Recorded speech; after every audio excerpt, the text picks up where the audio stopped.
کسی دور میں ایک عظیم سلطنت میں بادشاہ حسن کی بیٹی شہزادی اپنی خوبصورتی اور شان و شوکت کے لیے مشہور تھی۔ اس کے پاس قیمتی زیورات، ریشمی لباس اور محل کی بے شمار سہولیات تھیں۔ شہزادی کی زندگی میں کوئی کمی نہ تھی، مگر وہ اپنی دولت اور رتبے پر بہت غرور کرتی تھی۔ وہ عام لوگوں سے بات کرنا پسند نہیں کرتی تھی اور ان کو حقیر سمجھتی تھی۔ ایک دن شہزادی شکار کے لیے جنگل گئی۔ اس کے ساتھ چند سپاہی اور خادم بھی تھے۔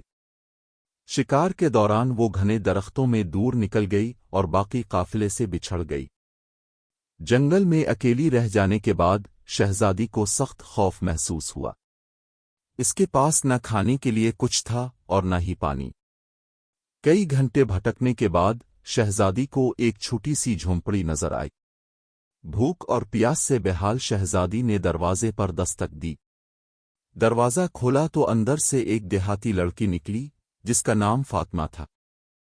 فاطمہ نے شہزادی کی حالت دیکھ کر فوراً اسے اندر بلا لیا۔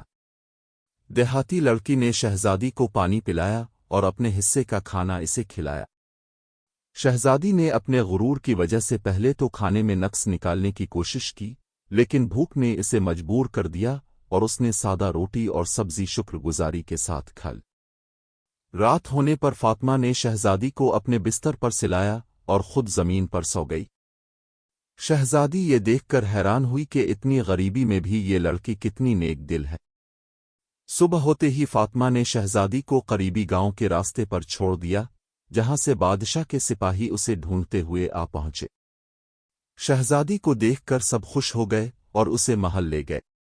محل واپس پہنچ کر شہزادی بہت خاموش اور سنجیدہ ہو گئی۔ وہ فاطمہ کی محبت اور مہربانی کو بھلا نہ سکی۔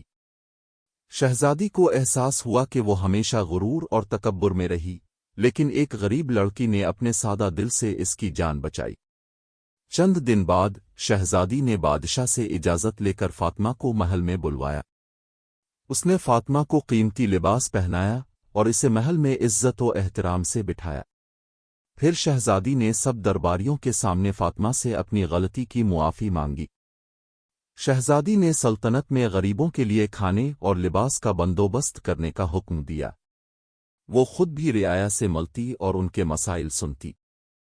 اس دن کے بعد شہزادی کا نام محبت اور ہمدردی کی علامت بن گیا۔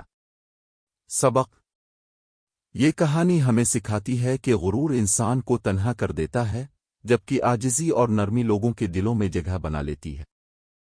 ہمیں کبھی بھی کسی کو حقیر نہیں سمجھنا چاہیے، کیونکہ عزت اور انسانیت دل میں ہوتی ہے، دولت میں نہیں۔